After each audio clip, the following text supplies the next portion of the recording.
সুপ্রিয় দর্শক, আপনারা দেখছেন এসপিএন বাংলা টিভি।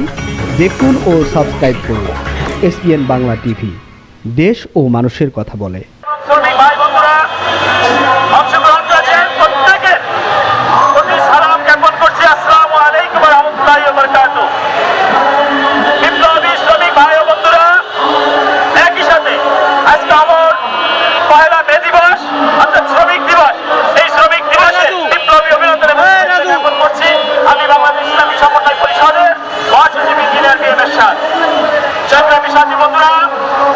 আজকে কেন পয়লা মে দিবস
1986 সালে আনুষ্ঠানিকভাবে।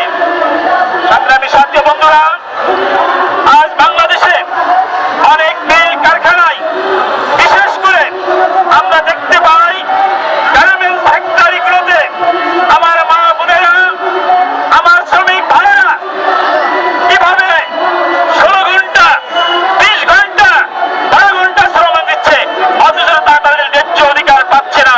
তারা ন্যায্য অধিকার কি পায় বন্ধুরা? পায় না। আমরা দেখতে পাই আমাদের শ্রমিক ভাইয়েরা তাদের অধিকার আদায়ের লক্ষ্যে তাদের বেতন ভাতা মজুরি পাওয়ার জন্য বিভিন্ন সময় রাজপথে নেমে আন্দোলন করে, এবং সেই আন্দোলনের মাঠে আমার শ্রমিক ভাইদের উপরে ওই এলিট শ্রেণীর মানুষের নির্দেশে আমার পুলিশ ভাইয়েরা তাদের বুকের উপরে গুলি ছড়ে এবং অসংখ্য ভাইয়েরা জীবন দিয়েছে। আমি ওই প্রশাসন, এই পুলিশ ভাইদেরকে বলবো, আপনারা কার ভেতরে চলেন? আপনার পোশাকটাও তৈরি হয় আমার শ্রমিক ভাইয়ের ঘামের বিনিময়ে, অথচ আপনি কার বুকে গুলি চালাচ্ছেন, কাকে হত্যা করছেন? সে তো আপনার ভাই, সে তো আপনার বন্ধু, সে তো আপনার সন্তান। আপনার বুকটা কি একবার কাঁপে না? আপনি কার বুকে গুলি ছড়ছেন? কে মরছে? তার পরিবারের সন্তান নিঃস্ব হচ্ছে, এতিম হচ্ছে।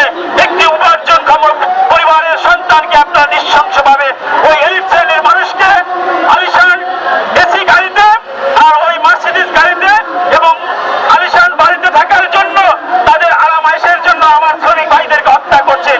এটা কি মানবতা? এটা কি আপনাদের বিবেক বলে? অথচ আপনি যে পোশাক পরছেন, আপনি যে অস্ত্র হাতে নিয়ে ঘুরছেন, এটা আমার শ্রমিক ভাইয়ের অর্জিত ঘামের ফসল। সংগ্রামী সাথী বন্ধুরা, পবিত্র হাদিসে এবং কোরআনের ভাষায় আল্লাহ পাক বলেছেন, আমার শ্রমিকদের গায়ের ঘাম মাটিতে পড়ার আগেই তাদের ন্যায্য পাওনা পরিশোধ করো।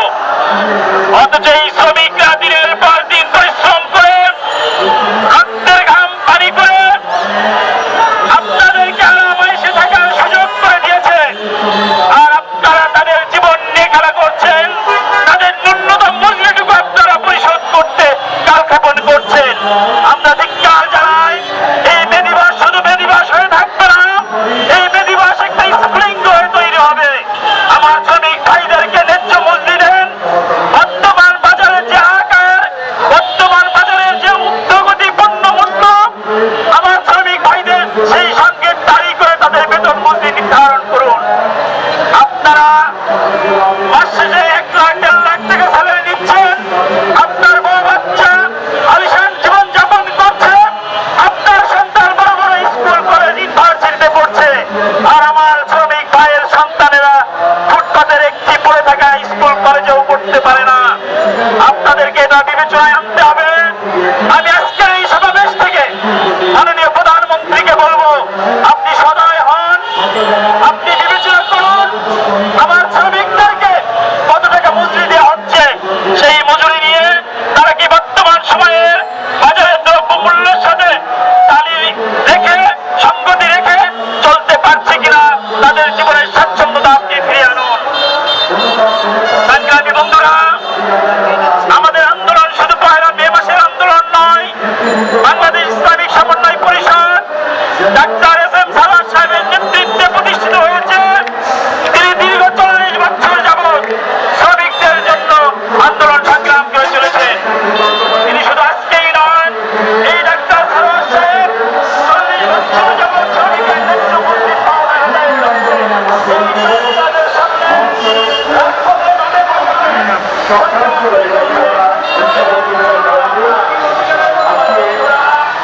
আমি আপনাদেরকে বলবো, আপনাদের ন্যায্য মজুরি যতদিন না দেওয়া হবে, আপনাদের শ্রমিক ধান্য ভাবনা পরিশোধ করা হবে। আপনার শ্রমিকের